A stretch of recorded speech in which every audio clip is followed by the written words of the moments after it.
Hi friends, welcome to Nursing Sphere. Myself Dr. Sonika. Students, ನಾವು ಈ video series ಅಲ್ಲಿ discuss ಮಾಡ್ತಾ ಇರೋದು ಮಿಡ್ವೈಫ್ರಿ ಮತ್ತೆ ಆಬ್ಸ್ಟೆಟಿಕ್ಸ್ ನ ಟಾಪಿಕ್ಸ್ ಬಗ್ಗೆ. ನಮ್ದು ಫಸ್ಟ್ ಟಾಪಿಕ್ ಬಂದ್ಬಿಟ್ಟು introduction to midwifery and obstetric. Start ಮಾಡೋಣ ಡಿಸ್ಕಷನ್. ಫಸ್ಟ್ ಬಂದ್ಬಿಟ್ಟು ಡೆಫಿನೇಷನ್. ಡೆಫಿನೇಷನ್ ಏನ್ ಹೇಳುತ್ತೆ ಅಂತಂದ್ರೆ what is midwifery, what is the definition of obstetric. Midwife ಅನ್ನೋದು ಏನ್ ಟರ್ಮ್ ಇದೆಯಲ್ಲ ಅದನ್ನ ಮಿಡ್ವಿಫ್ ಅನ್ನೋ ಟರ್ಮ್ ಇಂದ ಡಿರೈವ್ ಮಾಡ್ಕೊಂಡಿದೀವಿ. ಮಿಡ್ವಿಫ್ ಅಂತಂದ್ರೆ ವಿತ್ ದ ವುಮೆನ್.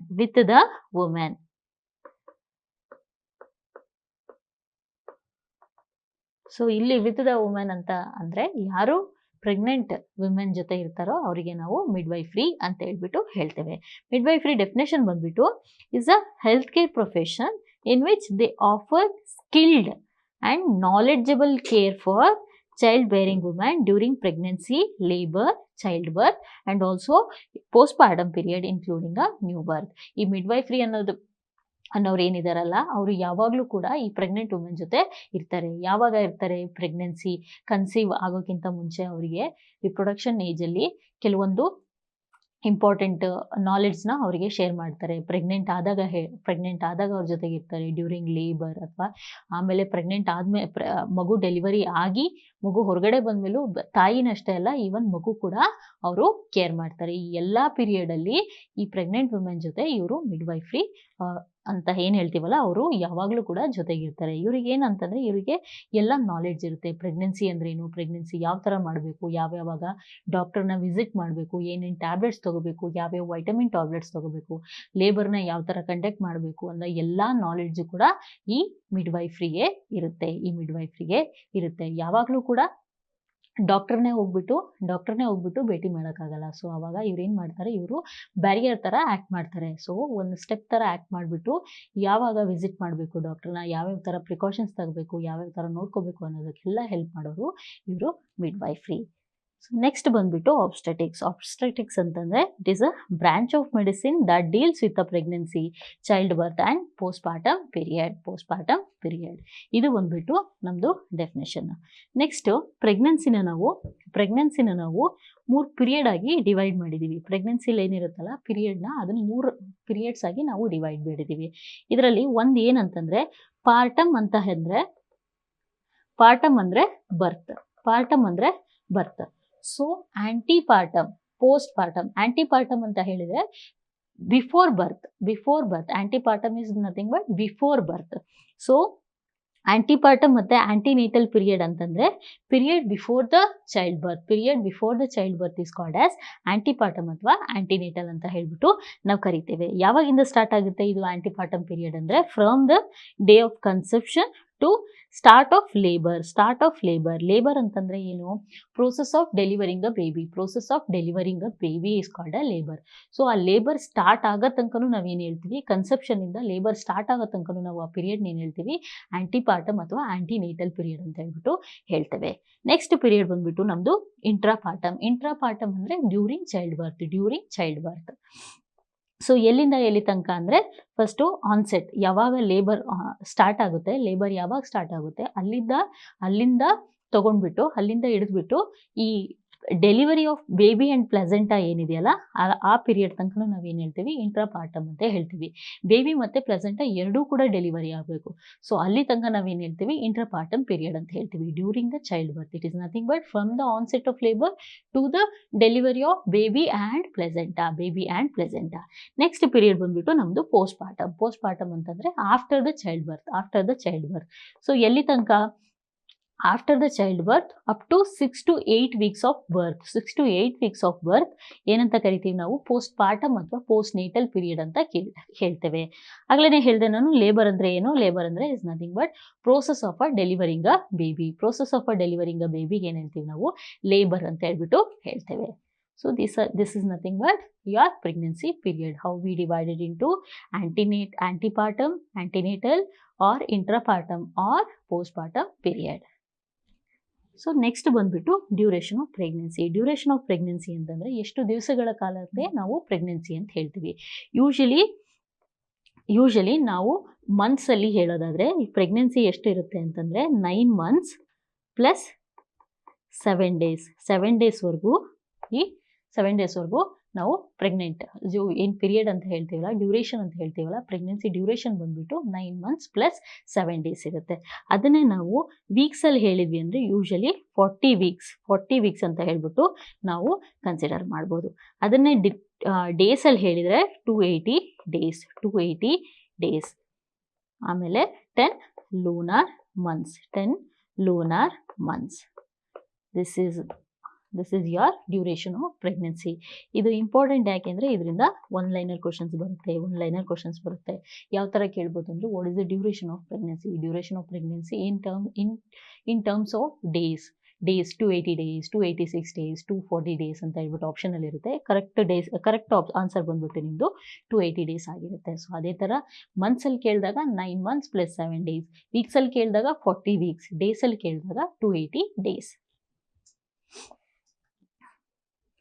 ನೆಕ್ಸ್ಟ್ ಬಂದ್ಬಿಟ್ಟು ಜೆಸ್ಟೇಷನಲ್ ಏಜ್ ಮತ್ತು ಓವ್ಯುಲೇಷನಲ್ ಏಜ್. ಜೆಸ್ಟೇಷನಲ್ ಏಜ್ ಅಂತಂದರೆ ಇದು ಕೂಡ ಇಂಪಾರ್ಟೆಂಟ್. ಯಾಕಂತಂದರೆ ನಿಮಗೆ ಇಲ್ಲಿಂದ ಕ್ಯಾಲ್ಕುಲೇಷನ್ ಬೇಸ್ಡ್ ಕ್ವಶನ್ಸ್ ಬರುತ್ತೆ. ನಿಮ್ಮ ನಾರ್ಸೆಟ್ ಅಥವಾ ಯಾವುದಾದ್ರೂ ಬೇರೆ ನರ್ಸಿಂಗ್ ಎಕ್ಸಾಮ್ಸ್, ಕಾಂಪಿಟೇಟಿವ್ ಎಕ್ಸಾಮ್ಸಲ್ಲಿ ಏನು ಕೇಳ್ತಾರೆ ಅಂದರೆ ಇಲ್ಲಿಂದ ಕ್ಯಾಲ್ಕುಲೇಷನ್ ಬೇಸ್ಡ್ ಕ್ವಶನ್ಸ್ನ ಕೇಳ್ತಾರೆ. ಅಲಾಂಗ್ ವಿತ್ ನಿಮಗೆ ಡೆಫಿನೇಷನ್ಸ್ ಗೊತ್ತಿರಬೇಕು, ಹಾಗೆ ಯಾವ ಥರ ಈ ಜೆಸ್ಟೇಷನಲ್ ಏಜ್ನ ಕ್ಯಾಲ್ಕುಲೇಟ್ ಮಾಡಬೇಕು ಅನ್ನೋದು ಸಹ ಗೊತ್ತಿರಬೇಕು. ಜೆಸ್ಟೇಷನಲ್ ಏಜ್ ಅಂತಂದರೆ age of the pregnancy measured from the first day. ಇದು ತುಂಬ ಇಂಪಾರ್ಟೆಂಟು. ಫಸ್ಟ್ ಡೇ ಅನ್ನೋದು ತುಂಬ important. First day of last menstrual period that is LMP. So ಯಾವಾಗ ಆ ಪ್ರೆಗ್ನೆಂಟ್ ಲೇಡಿ ನಿಮ್ಮ ಹತ್ರ ಬಂದಾಗ, ಸಪೋಸ್ ಒಬ್ಬರು ಪ್ರೆಗ್ನೆಂಟ್ ಲೇಡಿ ನಿಮ್ಮ ಹತ್ರ ಬಂದಿರ್ತಾರೆ, ಅವ್ರು ಏನು ಹೇಳ್ತಾರೆ, ನಾನು LMP ಇವತ್ತಿತ್ತು ಅಂತೇಳಿ ಮೆನ್ಷನ್ ಮಾಡ್ತಾರೆ. ಅದನ್ನ LMP ಅಂತಂದರೆ ಅವರಿಗೆ ಯಾವಾಗ ಲಾಸ್ಟ್ ಪೀರಿಯಡ್ಸ್ ಆಗಿದ್ದು ಫಸ್ಟ್ ಡೇನ ನಾವು ಕನ್ಸಿಡರ್ ಮಾಡಬೇಕು. ಅಲ್ಲಿಂದ ಈಗ ಕರೆಂಟ್ ಅವ್ರು ಎಲ್ಲಿ ತನಕ ಬಂದಿದ್ದಾರೆ ನಿಮ್ಮ ಹತ್ರ, ಯಾವಾಗ ಟೂ ಮಂತ್ಸಿಗೆ ವಿಸಿಟ್ ಮಾಡಿದಾರೋ, 3 monthsiಗೆ ವಿಸಿಟ್ ಮಾಡಿದಾರೋ, ಅಲ್ಲಿ ತನಕ ನೀವು ಅವ್ರದ್ದು ಪ್ರೆಗ್ನೆನ್ಸಿ ಏಜ್ನ ಕ್ಯಾಲ್ಕುಲೇಟ್ ಮಾಡಿದರೆ ಆ ಏಜಿಗೆ ನಾವೇನಂತ ಹೇಳ್ತೀವಿ, ಜೆಸ್ಟೇಷನಲ್ ಏಜ್ ಅಂತ ಹೇಳ್ತೀವಿ. ಸೊ ಇದಕ್ಕೊಂದು ಎಕ್ಸಾಂಪಲ್ ಕೊಡ್ತೇನೆ. ಸಪೋಸ್ ಒಬ್ಬರು ಪ್ರೆಗ್ನೆಂಟ್ ಲೇಡಿ ನಿಮ್ಮ ಹತ್ರ ಬಂದ್ಬಿಟ್ಟು ಅವ್ರು ಏನು ಹೇಳ್ತಾ ಇದ್ದಾರೆ ಅಂದರೆ, ನಂದು LMP ಬಂದ್ಬಿಟ್ಟು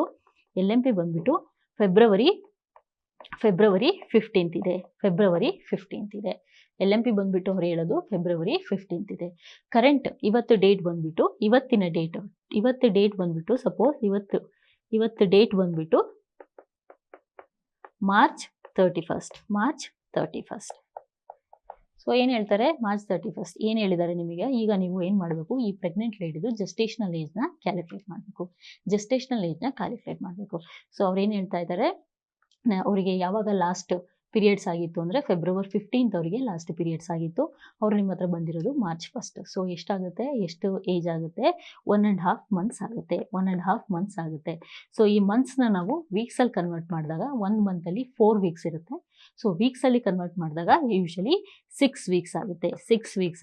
ಇದು ಅವರ ಜೆಸ್ಟೇಷನಲ್ ಏಜ್. ಈ ಥರ ನೀವು ಯಾವುದಾದ್ರೂ ಕ್ವೆಶನಲ್ಲಿ ಜೆಸ್ಟೇಷನಲ್ ಏಜ್ ಕೇಳಿದರೆ ಈ ಥರ ಕ್ಯಾಲ್ಕುಲೇಟ್ ಮಾಡಬೇಕು. ಗೊತ್ತಿರಬೇಕು ನಿಮಗೆ, ಜೆಸ್ಟೇಷನಲ್ ಏಜ್ ಅಂದರೆ age of the pregnancy measured from the first day of the LMP till date. Next ಬಂದ್ಬಿಟ್ಟು ನಮ್ಮದು ಇನ್ನೊಂದು ಇಂಪಾರ್ಟೆಂಟು, ದಟ್ ಈಸ್ ಓವ್ಯುಲೇಷನ್ ಅಥವಾ ಫರ್ಟಿಲೈಸೇಷನ್ ಏಜ್.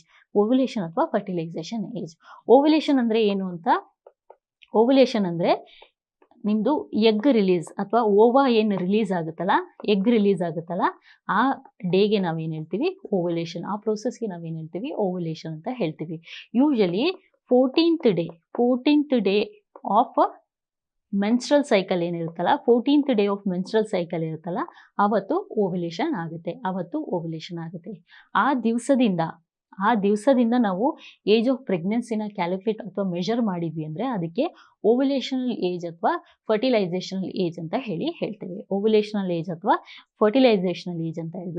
ಹೇಳ್ತೇವೆ. ಸೊ ಇದನ್ನು ಹೆಂಗೆ ಕ್ಯಾಲ್ಕುಲೇಟ್ ಮಾಡೋದು, ಓವ್ಯುಲೇಷನ್ನ ಜೆಸ್ಟೇಷನಲ್ ಏಜಿಂದ -14 ಮಾಡಿದರೆ, -14 days ಮಾಡಿದರೆ ನಿಮಗೆ ಓವ್ಯುಲೇಷನಲ್ ಏಜ್ ಸಿಗುತ್ತೆ. 14 days ಅಂದರೆ ಆಲ್ಮೋಸ್ಟ್ 2 weeks ಆಗುತ್ತೆ. ಸೊ ಜೆಸ್ಟೇಷನಲ್ ಏಜಿಂದ 2 weeksನ ಮೈನಸ್ ಮಾಡಿದ್ರಿ ಅಂತಂದರೆ ಓವ್ಯುಲೇಷನಲ್ ಏಜ್ ಸಿಗುತ್ತೆ. This is all about gestational ಮತ್ತು ಓವ್ಯುಲೇಷನಲ್ ಏಜ್. ಸೊ ಒಂದು ಕ್ವಶನ್ ನೋಡೋಣ. ಈ ಕ್ವಶನ್ ಮುಖಾಂತರ ಯಾವ ಥರ ನೀವು ಕ್ವಶನ್ ಕೇಳಿದರೆ ಸಾಲ್ವ್ ಮಾಡಬೇಕು ಅನ್ನೋದನ್ನ ನಾನು ಹೇಳ್ಕೊಡ್ತೇನೆ. ಸೊ ಈ ಕ್ವಶನಲ್ಲಿ ಏನಿದೆ, if a women's LMP began on Jan 1st ಅವಳದು LMP ಅಂತ ಹೇಳ್ತಾ ಇದ್ದಾರೆ. And today is March 1st. Then are ovulational age. So ಅವ್ರು ಏನು ಹೇಳ್ತಿದ್ದಾರೆ, LMP ಬಂದ್ಬಿಟ್ಟು Jan 1st. ಸೊ ನಮಗೆ ಓವ್ಯುಲೇಷನಲ್ ಏಜ್ದು ಫಾರ್ಮುಲಾ ಗೊತ್ತಿದೆ. ಓವ್ಯುಲೇಷನಲ್ ಏಜ್ ಕಂಡುಹಿಡಿಬೇಕು ಅಂದರೆ ಜೆಸ್ಟೇಷನಲ್ ಏಜಿಂದ 14 ಡೇಸ್ನ ಮೈನಸ್ ಮಾಡಬೇಕು. ಸೊ ಅವಳದು ಜೆಸ್ಟೇಷನಲ್ ಏಜ್ ಎಷ್ಟಾಗುತ್ತೆ, Jan 1st March 1st ತನಕ 2 ಮಂತ್ಸ್ ಆಗುತ್ತೆ. ಅದನ್ನು ವೀಕ್ಸಲ್ಲಿ ಕನ್ವರ್ಟ್ ಮಾಡಿದ್ವಿ ಅಂದರೆ 8 ವೀಕ್ಸ್ ಆಗುತ್ತೆ. 8 ವೀಕ್ಸ್ ಆಗುತ್ತೆ. So 8 weeks minus 14 days. 14 days, it is nothing but 14 days under 2 weeks. 8 weeks minus 2 weeks is 6 weeks. So the answer for this question is 6 weeks. Although ovulational age ಬಂದ್ಬಿಟ್ಟು 6 weeks ಆಗುತ್ತೆ. Ovulational age ಬಂದ್ಬಿಟ್ಟು 6 weeks ಆಗುತ್ತೆ. ಅದೇ gestational age ಕೇಳಿದ್ರೆ 8 weeks ಆಗ್ತಾ ಇತ್ತು, but ಅವ್ರ question ಅಲ್ಲಿ ಕೇಳಿರೋದು ovulational age. This is how you should calculate the ovulational and gestational age. ಇನ್ನೊಂದು ಕ್ವಶನ್ ನೋಡೋಣ. ಇನ್ನೊಂದು ಕ್ವಶನ್ ಅಲ್ಲಿ ಏನು ಹೇಳ್ತಾ ಇದ್ದಾರೆ ಅಂದರೆ, ಓವ್ಯುಲೇಷನ್ ಅಥವಾ fertilization age is usually options ಅಲ್ಲಿ ಏನಿದೆ, ಫಸ್ಟ್ ಆಪ್ಷನ್ ಬಂದ್ಬಿಟ್ಟು equal to gestational age, second option ಬಂದ್ಬಿಟ್ಟು 2 weeks more than the gestational age, and third option ಬಂದ್ಬಿಟ್ಟು 2 weeks less than the gestational age. Last option ಬಂದ್ಬಿಟ್ಟು 1 week less than the gestational age. So ನಾನು ಏನು ಹೇಳಿದೆ, ovulational age is equal to gestational age minus 14. So ಏನು, 2 weeks ಕಡಿಮೆ ಇರುತ್ತೆ gestational ಏಜ್ಗಿಂತ, ovulational age 2 weeks ಕಡಿಮೆ ಇರುತ್ತೆ. So correct answer is, it is 2 weeks less than your gestational age. 2 weeks less than your gestational age. So this is all about your gestation ಮತ್ತೆ ovulational age. ಈಗ ಇನ್ನೊಂದು important topic ಬಗ್ಗೆ ತಿಳ್ಕೊಳ್ಳೋಣ, that is your GTPALS score. ಯಾಕಂದರೆ ಇದು ಯಾಕೆ important ಅಂದರೆ, based on your, ನಾವು ನಿಮ್ಮ ನರ್ಸಿಂಗ್ ಎಕ್ಸಾಮ್ಸ್ ಕನ್ಸಿಡರ್ ಮಾಡಿದ್ರು ಅಥವಾ ನಿಮ್ಮ ಡೇ ಟು ಡೇ ನಿಮ್ಮ ಹಾಸ್ಪಿಟಲ್ ಪ್ರಾಕ್ಟೀಸ್ನ ಕನ್ಸಿಡರ್ ಮಾಡಿದ್ರು ಕೂಡ ಈ ಸ್ಕೋರು ತುಂಬ ಇಂಪಾರ್ಟೆಂಟ್ ಆಗಿರುತ್ತೆ. ಎಲ್ಲರಿಗೂ ಕೂಡ ಯಾವುದೇ ಪ್ರೆಗ್ನೆಂಟ್ ವುಮೆನ್ ಬಂದರೂ ಕೂಡ ನೀವು ಈ ಸ್ಕೋರ್ನ ಕೊಡಲೇಬೇಕು. ಸೊ GTPALS ಸ್ಕೋರ್ ಅಂದರೆ ಏನು ಅಂತ ನೋಡೋಣ. ಫಸ್ಟ್ ಜಿ ಅಂತಂದರೆ, G stands for gravida. Next T ಅಂತಂದರೆ, T is nothing but your term pregnancy. Next P ಅಂತಂದರೆ ಪ್ರೀಟರ್ಮ್ ಪ್ರೆಗ್ನೆನ್ಸಿ. ನೆಕ್ಸ್ಟ್ ಎ ಅಂದರೆ ಅಬಾರ್ಷನ್. ಎಲ್ ಅಂದರೆ ಲೀವಿಂಗ್ ಚೈಲ್ಡ್. ಎಸ್ ಅಂದರೆ ಸ್ಟಿಲ್ ಬರ್ತ್. ಸೊ GTPALS ಅಬ್ರಿವೇಷನ್ದು ಫುಲ್ ಫಾರ್ಮ್ಸ್ ನೋಡಿದ್ವಿ. ಈಗ ಒಂದೊಂದಾಗಿ ಗ್ರಾವಿಡಾ ಅಂದ್ರೇನು, ಅಬಾರ್ಷನ್ ಅಂದ್ರೇನು, ಲಿವಿಂಗ್ ಚೈಲ್ಡ್ ಅಂತ ಯಾವುದು ಕರಿತೀವಿ ಅನ್ನೋದು ಈ ಡೀಟೇಲ್ ಆಗಿ ನಾವು ನೋಡ್ತಾ ಹೋಗೋಣ. ಫಸ್ಟ್ ಬಂದ್ಬಿಟ್ಟು ನಮ್ಮದು ಗ್ರಾವಿಡಾ ಅಂತಂದರೆ, ಜಿ ಸ್ಟ್ಯಾಂಡ್ಸ್ ಫಾರ್, GTPALS ಅಲ್ಲಿ ಏನು ಫಸ್ಟ್ ಜಿ ಬರುತ್ತೆ, ಜಿ ಸ್ಟ್ಯಾಂಡ್ಸ್ ಫಾರ್ ಯೋರ್ ಗ್ರಾವಿಡಾ. ಗ್ರಾವಿಡಾ ಅಂತಂದ್ರೇನು, ಟೋಟಲ್ ನಂಬರ್ ಆಫ್ ಪ್ರೆಗ್ನೆನ್ಸಿ. ಒಬ್ಳು ಮಹಿಳೆ ಅವಳದು ಲೈಫ್ ಟೈಮಲ್ಲಿ ಎಷ್ಟು ಸರಿ ಪ್ರೆಗ್ನೆಂಟ್ ಆಗಿರ್ತಾಳೆ, ಅದಕ್ಕೆ ನಾವೇನಂತ ಹೇಳ್ತೀವಿ, ಗ್ರಾವಿಡಾ ಅಂತ ಹೇಳ್ಬಿಟ್ಟು ಕರಿತೀವಿ. ಸಪೋಸ್ ಯಾವುದಾದ್ರೂ ಲೇಡಿ ಒಂದ್ಸರಿನೂ ಕನ್ಸೀವೇ ಆಗಿಲ್ಲ, ಒಂದ್ಸರಿನೂ ಪ್ರೆಗ್ನೆಂಟೇ ಆಗಿಲ್ಲ, ಅದಕ್ಕೆ ನಾವೇನು ಹೇಳ್ತೀವಿ, G0 ಆರ್ ನಥಿಂಗ್ ಬಟ್ ನಲ್ಲಿ ಗ್ರಾವಿಡಾ. ಗ್ರಾವಿಡಾ ಅಂತಂದರೆ ಪ್ರೆಗ್ನೆನ್ಸಿ, ನಲ್ಲಿ ಅಂತಂದರೆ ಅವಳು ಒನ್ ಟೈಮು ಕೂಡ ಪ್ರೆಗ್ನೆಂಟ್ ಆಗಿಲ್ಲ. ನೆಕ್ಸ್ಟ್ ಬಂದ್ಬಿಟ್ಟು G1 ಅಂದರೆ ಅವಳು ಫಸ್ಟ್ ಟೈಮ್ ಪ್ರೆಗ್ನೆಂಟ್ ಆಗಿದ್ದಾಳೆ. ಸೊ ಅದಕ್ಕೇನಂತ ಹೇಳ್ತೀವಿ ನಾವು, ಪ್ರೈಮಿ ಗ್ರಾವಿಡಾ. ಸೊ G2 ಅಂದರೆ ಸೆಕೆಂಡ್ ಟೈಮ್ ಪ್ರೆಗ್ನೆಂಟ್ ಆಗಿದ್ದಾಳೆ, G3 ಅಂದರೆ ಥರ್ಡ್ ಟೈಮ್ ಪ್ರೆಗ್ನೆಂಟ್ ಆಗಿದ್ದಾಳೆ, G4 ಅಂದರೆ 4 ಟೈಮ್ ಪ್ರೆಗ್ನೆಂಟ್ ಆಗಿದ್ದಾಳೆ. ಮೋರ್ ದೆನ್ 2 ಟೈಮ್ಸ್ ಪ್ರೆಗ್ನೆಂಟ್ ಆಗಿದ್ದಾಳೆ ಅಂದರೆ more than 1 time, second, third ಅಥವಾ ಫೋರ್ತ್ ಪ್ರೆಗ್ನೆನ್ಸೀಸ್ಗೆಲ್ಲ ನಾವೇನಂತ ಹೇಳ್ತೀವಿ, ಮಲ್ಟಿಗ್ರಾವಿಡಾ ಅಂತ ಹೇಳ್ಬಿಟ್ಟು ಕರಿತೇವೆ. ಇದರಲ್ಲಿ 2 ಕನ್ಫ್ಯೂಸಿಂಗ್ ಪಾಯಿಂಟ್ನ ನಾನು ಕ್ಲಿಯರ್ ಮಾಡೋದಕ್ಕೆ ಇಷ್ಟಪಡ್ತೇನೆ. ಒಂದು ಬಂದ್ಬಿಟ್ಟು ನಿಮ್ಮದು ಅಬಾರ್ಷನ್. ಸಪೋಸ್ ಅಬೋರ್ಷನ್ ಆಗಿದೆ, ಸಪೋಸ್ ಅಬೋರ್ಷನ್ ಆಗಿದೆ ಅಂದರೂ ಕೂಡ ನೀವು ಅದನ್ನು ಏನಂತ ಕನ್ಸಿಡರ್ ಮಾಡಬೇಕು, ಗ್ರಾವಿಡಾ ಅಂತ ಕನ್ಸಿಡರ್ ಮಾಡಬೇಕು. ಸಪೋಸ್ ನಿಮಗೊಂದು ಪ್ರೆಗ್ನೆಂಟ್ ಲೇಡಿ ಬರ್ತಾಳೆ, ಅವಳು ಏನು ಹೇಳ್ತಾಳೆ, ನಾನು ಫಸ್ಟ್ ಪ್ರೆಗ್ನೆನ್ಸಿಲಿ ನನಗೆ ಅಬೋರ್ಷನ್ ಆಗಿತ್ತು, ಈಗ ಈ ಪ್ರೆಗ್ನೆನ್ಸಿಲಿ ನಿಮ್ಮ ಹತ್ರ ಅವಳು ಚೆಕಪಿಗೆ ಬಂದಿದ್ದಾಳೆ. ಸೊ ಅವಾಗ ಏನಾಗುತ್ತೆ, ಅವಾಗ ಅವಳು ಗ್ರಾವಿಡಾ ಬಂದುಬಿಟ್ಟು G2 ಆಗುತ್ತೆ. ಒಂದು ಅವಳು ಫಸ್ಟ್ ಪ್ರೆಗ್ನೆಂಟಿಯಲ್ಲಿ ಪ್ರೆಗ್ನೆಂಟ್ ಆಗಿದ್ದು, ಇನ್ನೊಂದು ಈಗ ಕರೆಂಟ್ ಪ್ರೆಗ್ನೆನ್ಸಿ. ಸೊ ಅದು ಔಟ್ಕಮ್ ಏನಾದರೂ ಆಗಿರಲಿ, ಪ್ರೆಗ್ನೆಂಟ್ ಅಬೋರ್ಷನ್ ಆಗಿರಲಿ ಅಥವಾ ಸ್ಟಿಲ್ ಬರ್ತ್ ಆಗಿರಲಿ ಅಥವಾ ಲೈವ್ ಬರ್ತ್ ಆಗಿರಲಿ, ಏನೇ ಆಗಿರಲಿ, ಅವಳು ಒಂದು ಸರಿ ಪ್ರೆಗ್ನೆಂಟ್ ಆಗಿದ್ಲು ಅಂದರೆ ನೀವು ಅದನ್ನು ಗ್ರಾವಿಡಾ ಅಂತ ಹೇಳ್ಬಿಟ್ಟು ಕನ್ಸಿಡರ್ ಮಾಡಬೇಕು. ನೆಕ್ಸ್ಟ್ ಬಂದ್ಬಿಟ್ಟು ಟ್ವಿನ್ ಪ್ರೆಗ್ನೆನ್ಸಿಲಿ ಟ್ವಿನ್ಸ್ ಇದ್ರೂ ಕೂಡ ಅದು ಒಂದೇ ಗ್ರಾವಿಡಾ ಆಗಿ ಕನ್ಸಿಡರ್ ಆಗುತ್ತೆ. ಸಪೋಸ್ ನಿಮ್ಮ ಹತ್ರ ಒಬ್ಳು ಪ್ರೆಗ್ನೆಂಟ್ ವುಮೆನ್ ಬರ್ತಾಳೆ, ಅವಳು ಫಸ್ಟ್ ಟೈಮ್ ಕನ್ಸೀವ್ ಆಗಿದ್ದಾಳೆ, ಬಟ್ ಈ ಸರಿ ಕನ್ಸೀವ್ ಆದಾಗ ಅವಳ ಹೊಟ್ಟೆಯಲ್ಲಿ ಟ್ವಿನ್ಸ್ ಇದೆ, ಬಟ್ ಆದರೂ ಕೂಡ ಅವಳನ್ನು ನೀವು G2 ಅಂತ ಕನ್ಸಿಡರ್ ಮಾಡೋಕ್ಕಾಗಲ್ಲ, ಟ್ವಿನ್ ಪ್ರೆಗ್ನೆನ್ಸಿನ ಒಂದೇ ಗ್ರಾವಿಡಾದಲ್ಲಿ ಕನ್ಸಿಡರ್ ಮಾಡಬೇಕು. ಸೊ ಅವಾಗ ಏನಾಗ್ತಾಳೆ, ಅವಳು ಪ್ರೈಮಿ ಗ್ರಾವಿಡಾ ಆಗ್ತಾಳೆ. ಸೊ ಯಾವಾಗಲೂ ಟ್ವಿನ್ ಪ್ರೆಗ್ನೆನ್ಸಿನ ಒಂದೇ ಪ್ರೆಗ್ನೆನ್ಸಿಯಾಗಿ ಕನ್ಸಿಡರ್ ಮಾಡಬೇಕು. ಈ 2 ಪಾಯಿಂಟ್ಸ್ನ ನೆನ್ಪಿಡ್ಕೋಬೇಕು. ಸೊ ನೆಕ್ಸ್ಟ್ ಟರ್ಮ್ ಬಂದ್ಬಿಟ್ಟು ಟಿ ಅಂದರೆ ಏನಂತ ಹೇಳಿದೆ ನಾನು, ಟಿ ಅಂತಂದರೆ ಟರ್ಮ್ ಪ್ರೆಗ್ನೆನ್ಸಿ ಅಂತಂದ್ರೇನು, ಈಗ ಮಗು 37 ವೀಕ್ಸ್ ಆದಮೇಲೆ 37 ವೀಕ್ಸ್ ಆಫ್ ಜೆಸ್ಟೇಷನ್ ಆದಮೇಲೆ ಹುಟ್ಟಿದರೆ ಆ ಪ್ರೆಗ್ನೆನ್ಸಿಗೆ ನಾವು ಏನಂತ ಹೇಳ್ತೀವಿ, ಪ್ರೀಟರ್ಮ್ ಪ್ರೆಗ್ನೆನ್ಸಿ ಅಂತ ಹೇಳ್ಬಿಟ್ಟು suppose P stands for preterm pregnancy. Preterm ಅಂದರೆ ಲೆಸ್ ದ್ಯಾನ್ 37 ವೀಕ್ಸ್ ಒಳಗಡೆ ಮಗು ಹುಟ್ಟಿದರೆ ಅದಕ್ಕೆ ನಾವೇನಂತ ಹೇಳ್ತೀವಿ, ಪ್ರೀಟರ್ಮ್ ಪ್ರೆಗ್ನೆನ್ಸಿ ಅಂತ ಹೇಳ್ತೀವಿ. Then A stands for abortion ಅಂದರೆ ಎಲ್ಲರಿಗೂ ಗೊತ್ತಿದೆ, abortion is nothing but termination of the pregnancy. So ಅವಾಗ ಫೀಟಸ್ದು ವೆಯ್ಟ್ ಎಷ್ಟಿರುತ್ತೆ, ಲೆಸ್ ದ್ಯಾನ್ 500 ಗ್ರಾಮ್ ಇರುತ್ತೆ. ಸೊ ಟರ್ಮಿನೇಷನ್ ಆಫ್ ಪ್ರೆಗ್ನೆನ್ಸಿಗೆ ಏನಂತ ಹೇಳ್ತೀವಿ, ಅಬೋರ್ಷನ್ ಅಂತ ಹೇಳ್ತೀವಿ. ನೆಕ್ಸ್ಟ್ ಬಂದ್ಬಿಟ್ಟು ಎಲ್ ಅಂದರೆ ಲಿವಿಂಗ್ ಚಿಲ್ಡ್ರನ್. ಈಗ ಕರೆಂಟಾಗಿ ಎಷ್ಟು ಜನ ಬದುಕಿದ್ದಾರೆ ಅನ್ನೋದಕ್ಕೆ ನಾವು ಲಿವಿಂಗ್ ಚಿಲ್ಡ್ರನ್ ಅಂತ ಹೇಳ್ತೀವಿ. ಇದರಲ್ಲೂ ಅಷ್ಟೇ ಒಂದು ಇಂಪಾರ್ಟೆಂಟ್ ಥಿಂಗ್ ಕನ್ಸಿಡರ್ ಮಾಡಬೇಕು, ಟ್ವಿನ್ಸ್ ಅಂತ ಇದ್ರೆ ಅವ್ರನ್ನ ಇಂಡಿವಿಜುವಲ್ ಆಗಿ ಕನ್ಸಿಡರ್ ಮಾಡಬೇಕು. ಟ್ವಿನ್ಸ್ ಇದ್ರೆ ಲಿವಿಂಗ್ ಚಿಲ್ಡ್ರನ್ ಎಷ್ಟಾಗ್ತಾರೆ, 2 ಆಗ್ತಾರೆ.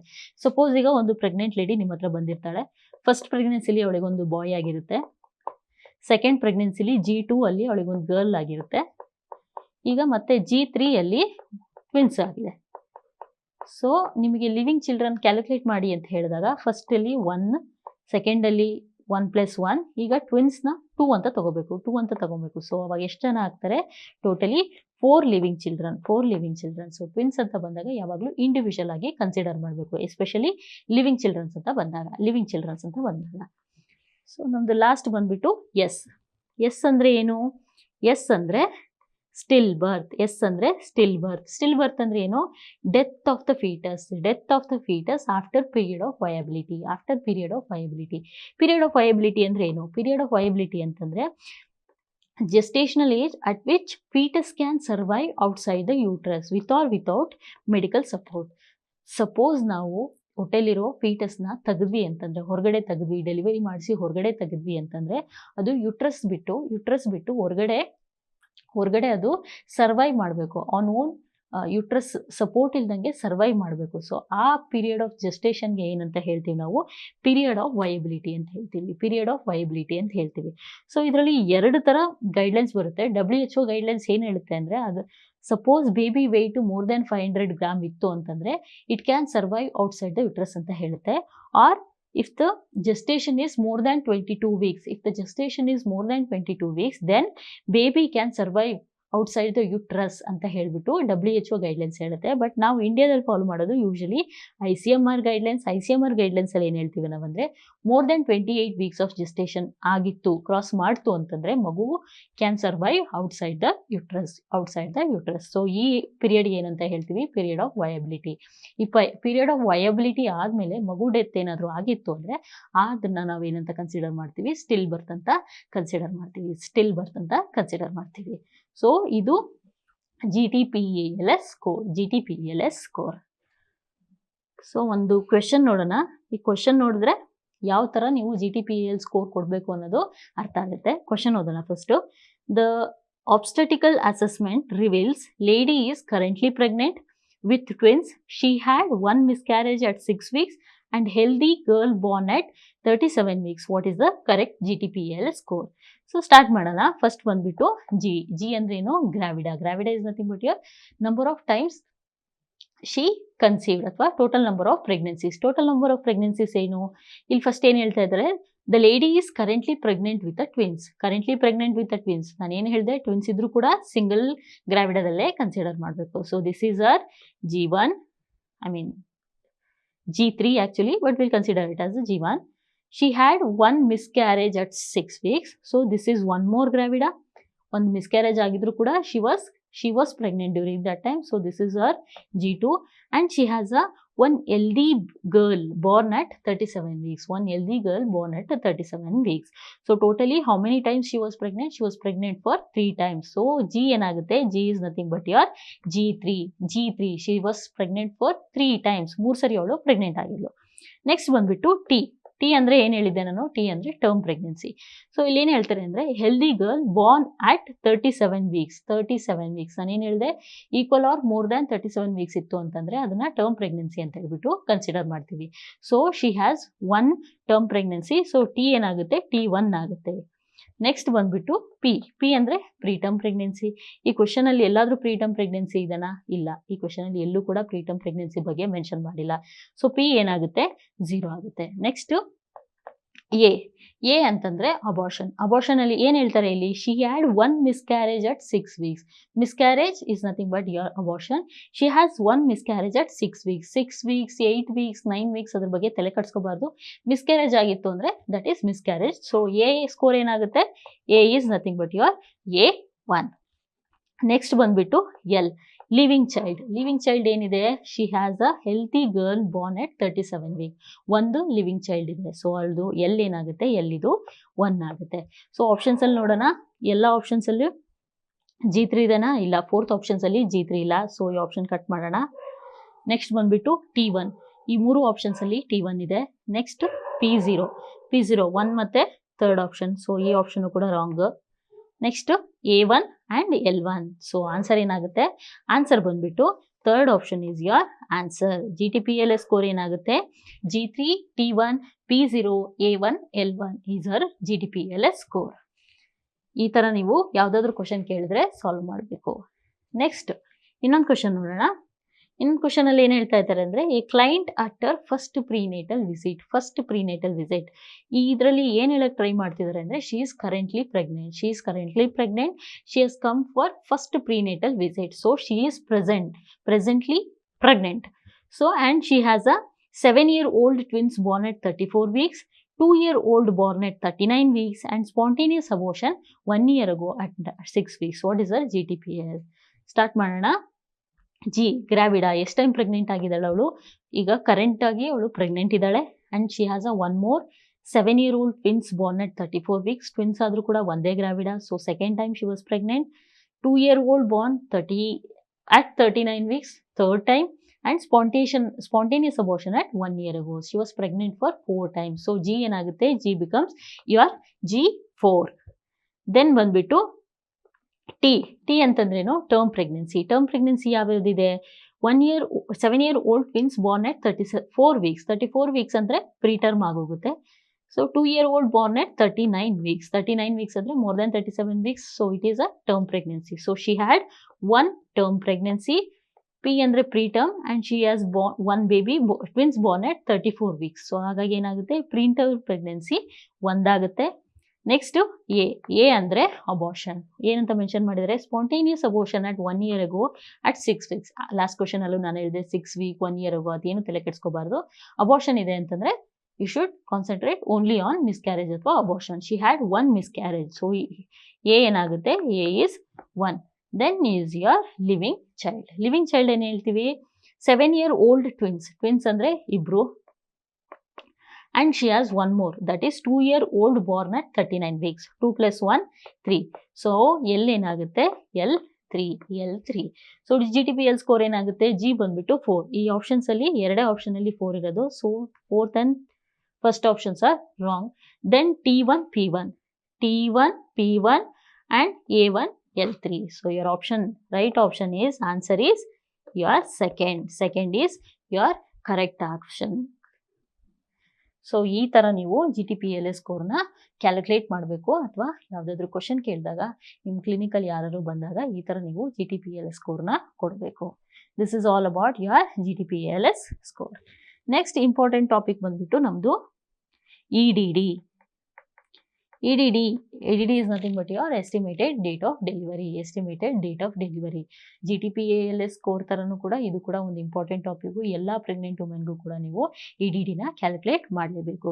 ಸೊ EDDನ ಹೇಗೆ ಕ್ಯಾಲ್ಕುಲೇಟ್ ಮಾಡ್ತೀವಿ ಅಂದರೆ we use something known as Naegele's rule ಅಂತಂದರೆ, ನೆಗಿಲ್ಸ್ ರೂಲಲ್ಲಿ ಏನು ಮಾಡ್ತೀವಿ ಅಂತಂದರೆ, ಫಸ್ಟು ಅವಳದು LMPಗೆ 7 ಡೇಸ್ನ ಆ್ಯಡ್ ಮಾಡ್ತೀವಿ. 7 ಡೇಸ್ ಆ್ಯಡ್ ಮಾಡಾದ್ಮೇಲೆ 9 ಮಂತ್ಸ್ನ ಆ್ಯಡ್ ಮಾಡ್ತೀವಿ. ಸೊ 9 ಮಂತ್ಸ್ ಆದಮೇಲೆ, ಸೊ ಇಲ್ಲಿ ಏನೊಂದು ಡೇಟ್ ಸಿಗುತ್ತಲ್ಲ, ಆ ಡೇಟ್ಗೆ ನಾವೇನಂತ ಹೇಳ್ತೀವಿ, ಎಸ್ಟಿಮೇಟೆಡ್ ಡೇಟ್ ಆಫ್ ಡೆಲಿವರಿ. ಯಾವ ಥರ ಕ್ಯಾಲ್ಕುಲೇಟ್ ಮಾಡಬೇಕು, ಅವಳದು LMP ತೊಗೋಬೇಕು, ಅದಕ್ಕೆ 7 ಡೇಸ್ ಆ್ಯಡ್ ಮಾಡಬೇಕು, ದೆನ್ ಅದಕ್ಕೆ 9 ಮಂತ್ಸ್ ಆ್ಯಡ್ ಮಾಡಬೇಕು. ಸೊ ಅವಾಗ ಏನು ಡೇಟ್ ಸಿಗುತ್ತಲ್ಲ ನಮಗೆ, ಅದನ್ನು ನಾವು EDD ಅಂತ ಹೇಳ್ತೀವಿ. ಸೊ ಯಾವ ಥರ ಕ್ಯಾಲ್ಕುಲೇಟ್ ಮಾಡಬೇಕು EDDನ? ಕ್ವೆಶನ್ ನೋಡೋಣ. ಕ್ವೆಶನ್ ಬಂದ್ಬಿಟ್ಟು, a women's LMP was 10th January 24. What is her EDD? So LMP ಏನು ಹೇಳ್ತಾ ಇದ್ದಾರೆ, 10th January.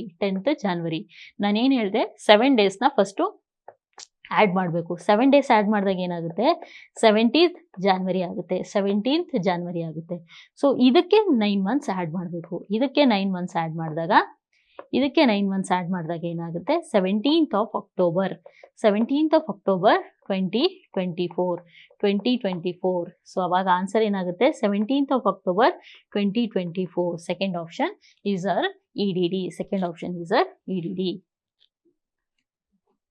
So next question ಬಂದ್ಬಿಟ್ಟು ಇದು ನಾರ್ಸೆಟಲ್ಲಿ ಕೇಳಿದ್ರು. ನಾರ್ಸೆಟ್ 2018 ಈ ಕ್ವಶನ್ನ ಕೇಳಲಾಗಿತ್ತು. ಕ್ವಶನ್ ಬಂದ್ಬಿಟ್ಟು, LMP is 25th June 2018, then what is our EDD?